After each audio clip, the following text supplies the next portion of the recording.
Yeah. First of all, banks, especially state banks, provide lots of loans in order to support the economy in the last 2 years, especially in the first quarter of 2020, driven by the state banks. The loan growth is acceptable level, around 10%.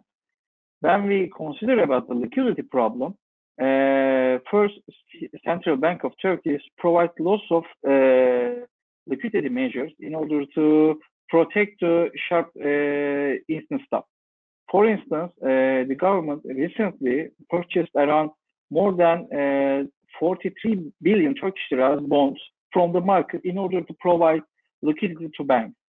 When we see this several issues, when we check the memories, related to 2009 or 2013 liquidity stress, central bank is in a good shape and provide all the tools in order to support the liquidity. Yes, the expectations for inflation will be higher than the beginning of the year, of course, because at least we see the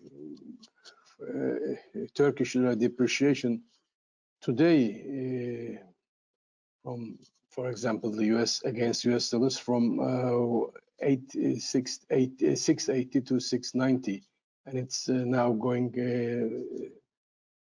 in a fast manner to 7. Therefore, this will, at least this Turkish lira depreciation will add some to inflation. Therefore, the expected inflation will be higher.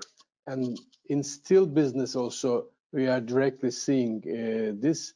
For example, when we sell to domestic market, because the price of rebars, for example, are directly in accordance with the international prices. So every day we are adding in Turkish lira terms 300, 400 per ton liras on top of the sale prices of the previous day.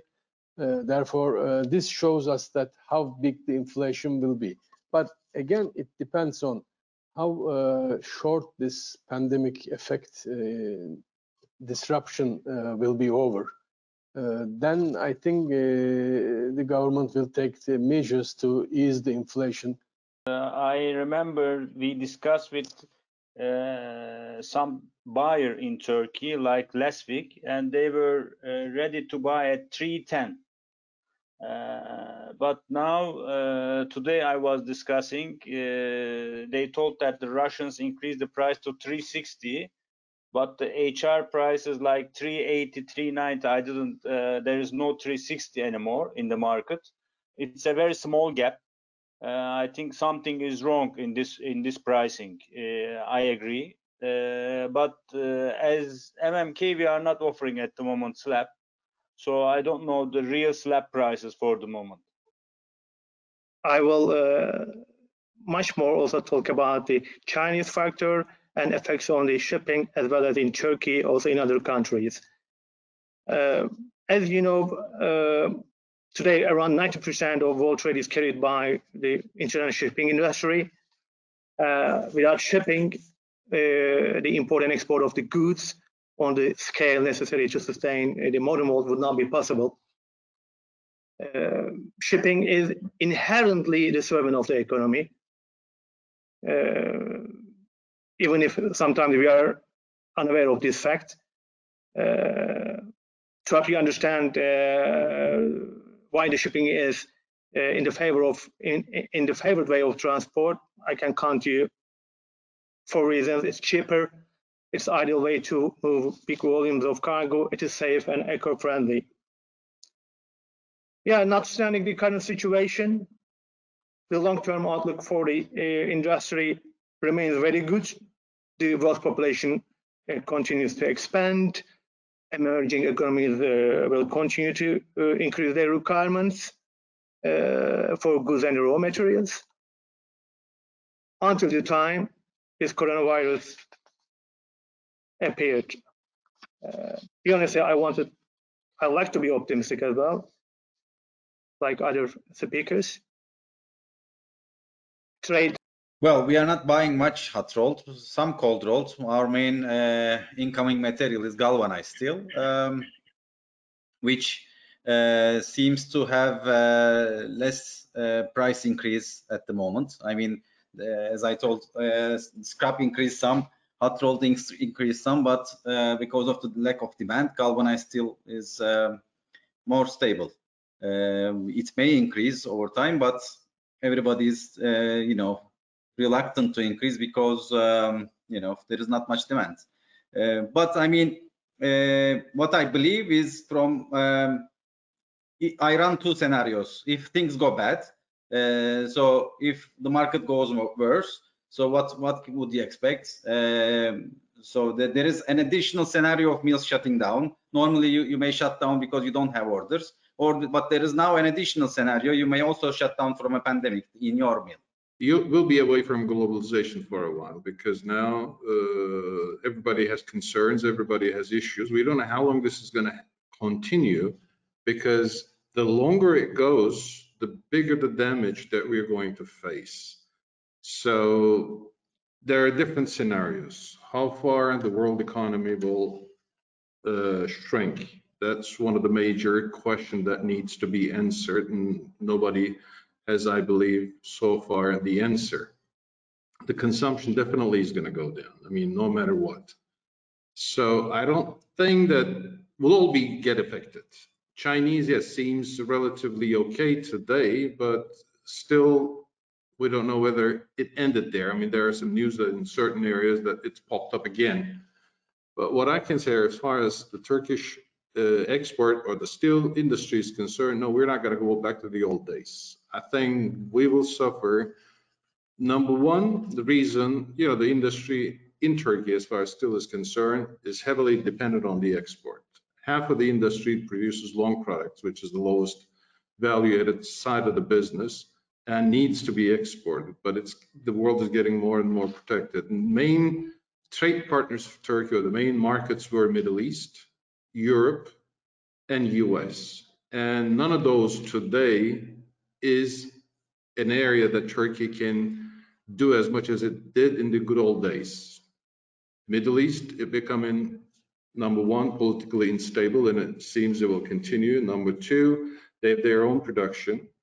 The old markets that we had in the Far East, it's all dominated by China. I keep saying for years, I mean, as a steel industry, we're riding on a bus which is driven by a Chinese driver, so they made the decision. And no matter what, we cannot compete with them. I mean, there are certain times that we can get the opportunity, but this cannot really be permanent.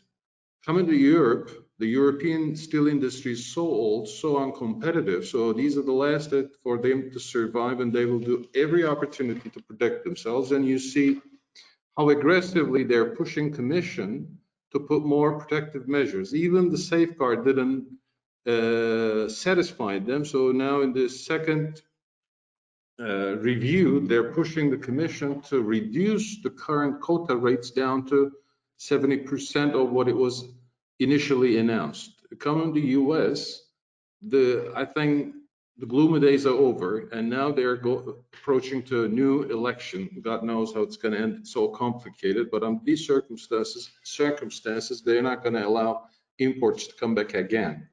So I don't see very bright days for the Turkish steel industry. I mean, looking at the export figures from January 1st to 15th to April, only rebar is at 15% up, but 15% up, it means the same period of last year, which was the lowest for years. But the rest of the products, HRC is 35% down, wire rod is 38% down, billets 50% down, cold rolled 65% down, because there is no place to go.